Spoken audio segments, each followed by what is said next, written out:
Isang mapagpalang araw sa inyong lahat at nandito na tayo sa Lesson 9 sa libro natin na Tuklasin Book 1. At congratulations at maraming salamat dahil ikaw ay nakaabot sa ating lesson na ito.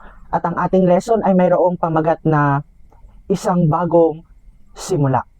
Ang isang napakagandang halimbawa ng panibagong kapanganakan ay ang paru-paro. Maganda at nakakawili ang mga paru-paro. Pero hindi ganoon ang itsura ng mga paru-paro noong una. Bago sila mga magagandang lumilipad, nagsimula muna sila sa pagiging uod. Dati sila ay nakabalot at napakadilim ng kanilang kapaligiran.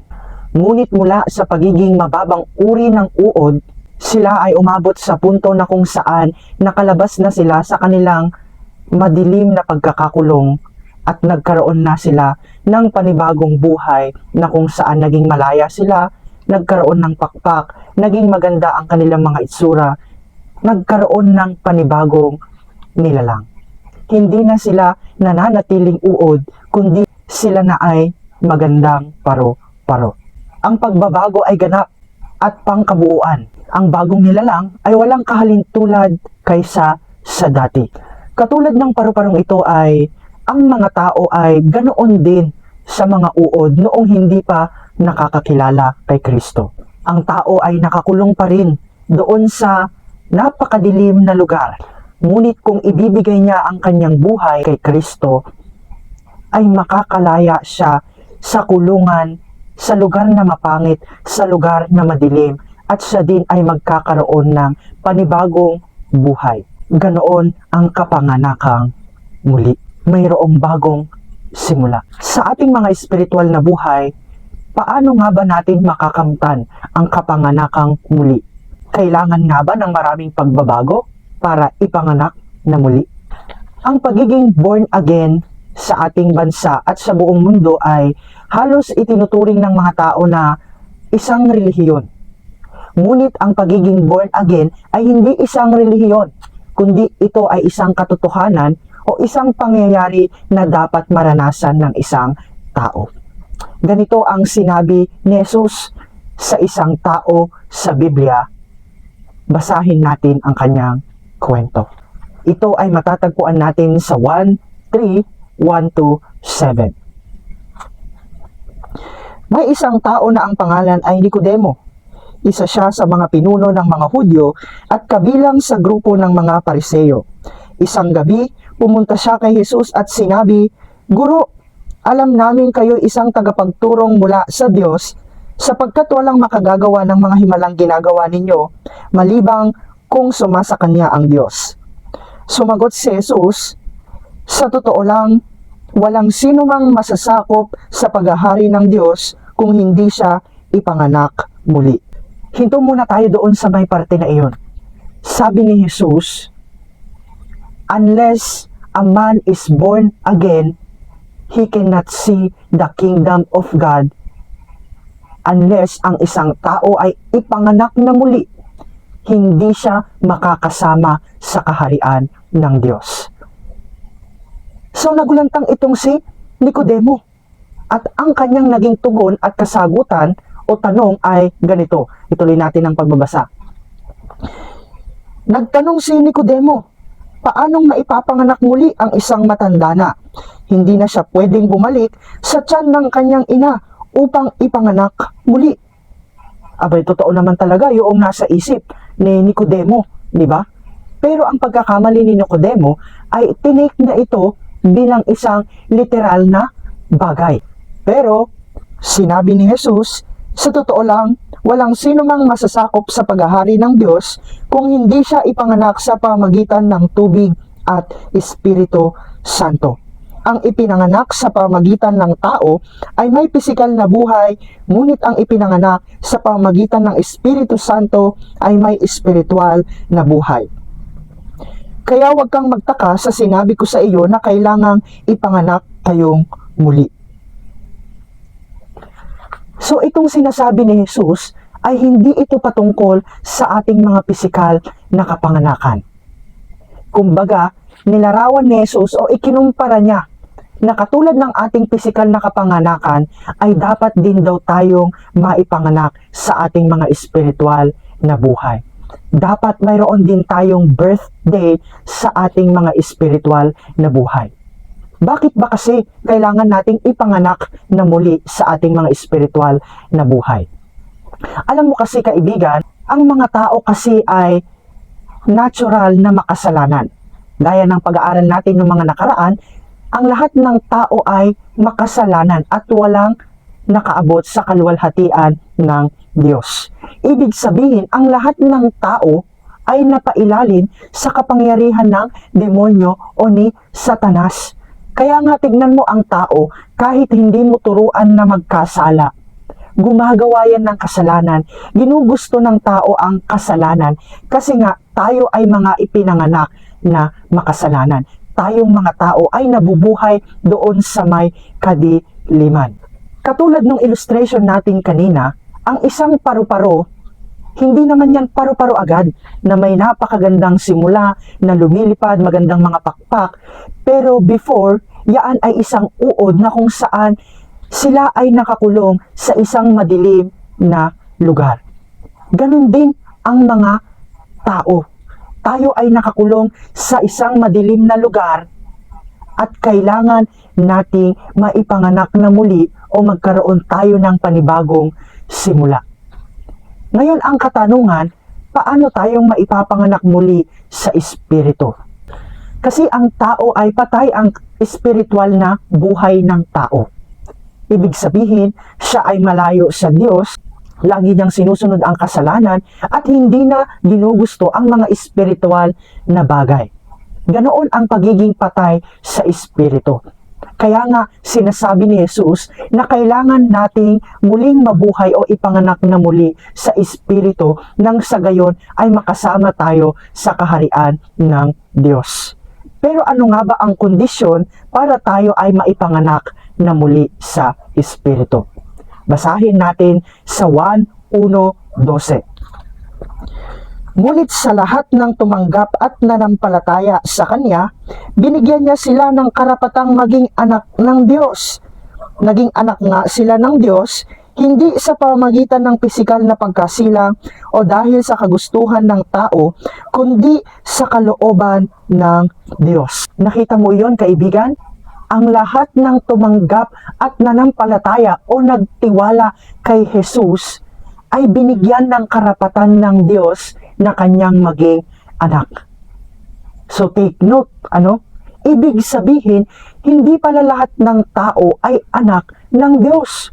Oo nga, ang lahat ng tao ay nilikha ng Diyos, pero dahil sa pagiging makasalanan ng tao, hindi lahat ay anak ng Diyos, kundi ang mga taong napapailalim sa kasalanan, ang mga taong walang interes sa mga espiritual na bagay, ay sila ay mga anak ng dyablo. Sabi pa ng Biblia, ang nagpapatuloy sa kasalanan ay anak ng dyablo. Pero dahil sa pagmamahal ng Diyos sa atin, ibinigay niya ang ating Panginoong Hesus para sa ating mga kasalanan, nang sa gayon ay tayo ay matubos sa ating mga kasalanan, maligtas sa ating mga kasalanan, nang sa gayon ay mailigtas tayo ni Hesus mula sa kadiliman upang mapunta tayo sa kaliwanagan at magkaroon tayo ng panibagong buhay, ng panibagong simula. At ang kondisyon nga na sinasabi ng Biblia para tayo ay maging anak ng Diyos, para tayo ay magkaroon ng panibagong simula, para tayo ay maborn again, at para tayo ay makasama sa kaharian ng Diyos, ay walang iba kundi ang pagtanggap sa Kanya at ang pagtitiwala sa Kanya ng buong puso na siya lamang ang makapagliligtas sa ating mga kaluluwa. So take note again, kasi maraming tao ang mayroong konsepto na sila daw ay mapupunta sa langit dahil sila ay mga mabubuting tao. Mabait naman daw sila. Hindi naman daw sila katulad ng mga taong napakasasama kaya pupunta sila sa langit. Pero ano yung sinabi ng Bible? Kung paano tayo makakasama sa kaharian ng Diyos? Kung paano tayo ipapanganak muli? Sa pamagitan ba ng mabubuting gawa? Di ba hindi naman? Ang sabi dito sa Biblia ay kung sino ang tumanggap sa Kanya at nanampalataya o nagtiwala sa Kanya, sila ang makakaranas o makakasama sa kaharian ng Diyos. Ang muling kapanganakan sa Espiritu ay hindi natin nakakamit sa ating sariling paraan. Ngunit ito ay kayang gawin ng Diyos sa ating mga buhay kung hahayaan natin ang Diyos na maghari sa ating mga buhay. Ngayon, ang tanong ko sa iyo ay, ikaw ba ay na born again na? Kaibigan, kung hindi pa, gusto ng Diyos na ikaw ay maipanganak na muli. Gusto ng Diyos na ikaw ay magkaroon ng panibagong buhay, ng panibagong simula. Kung nandyan ka pa sa estado na kung saan ikaw ay para palaging gumagawa ng kasalanan, ng kasamaan, ayaw mong sundin ang kalooban ng Diyos, wala kang interes sa mga espiritual na bagay, kaibigan, ikaw ay patay pa sa espiritu at hindi ka makakasama sa kaharian ng Diyos. Pero ang napakagandang balita, gusto ng Diyos na ikaw ay maborn again. Kaya ito ang aking suggestion sa iyo. Kung hindi ka pa na born again, lumapit ka sa Panginoon, manalangin ka sa Kanya ng buong puso, kilalanin mo na ikaw ay makasalanan, na hindi mo kayang iligtas ang iyong sarili, at maniwala ka na ang Panginoong Hesus ay namatay para sa iyong mga kasalanan at siya ay muling nabuhay. Pagkatiwalaan mo siya sa iyong puso na siya lamang ang makapagliligtas sa iyo at talikuran mo na ang iyong kasalanan, magsisi ka sa iyong kasalanan at mararanasan mo ang muling pagkabuhay. Maaari mong sundan ang panalangin na ipapakita ko sa screen na ito.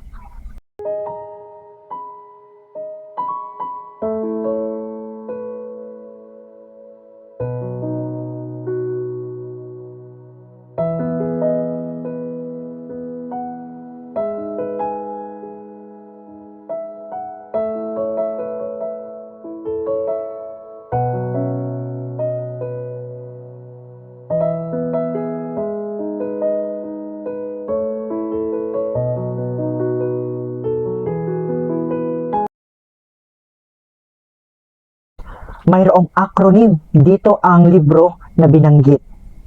Narito ang paraan ng kaligtasan. Ang ligtas. L-I-G-T-A-S. Una, likha.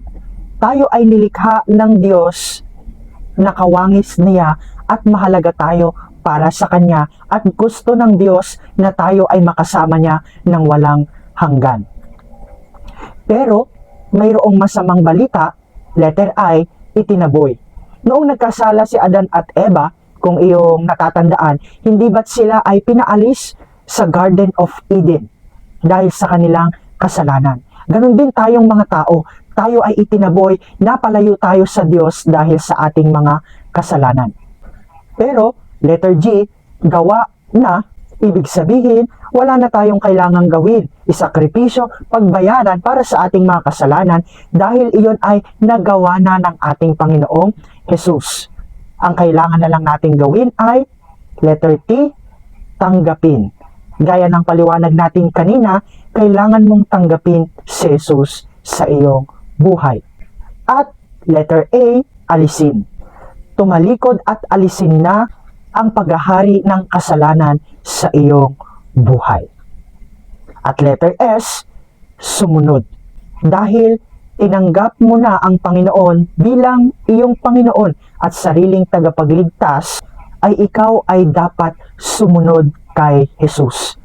Ang ating pagsunod ay nagpapakita o ebidensya na tayo ay may totoong pananampalataya o pagtitiwala kay Jesus. Ligtas. Kung nagawa mo ang mga bagay na iyon, ang pagtanggap kay Jesus at ang pagsisisi pagtalikod sa kasalanan, ikaw ay naligtas na. Makakasama ka na sa kaharian ng Diyos. Ikaw ay ipinanganak ng muli. Kaya ikaw ay mayroon ng panibagong buhay, panibagong simula. Gaya nga ng sinasabi sa unang Juan 5:12-13, ang sinumang nasa kanya, ang anak ng Diyos, ay may buhay na walang hanggan. Ngunit ang sinumang wala sa kanya, ang anak ng Diyos, ay walang buhay na walang hanggan. Isinusulat ko ito sa inyong mga nananampalataya sa anak ng Diyos upang malaman ninyong mayroon kayong buhay na walang hanggan. Kaya kung ikaw ay nagtitiwala na sa ating Panginoong Hesus, ikaw ay mayroon ng buhay na walang hanggan. So God bless sa iyong buhay at nawa ay patuloy ka pang lumago sa pananampalataya.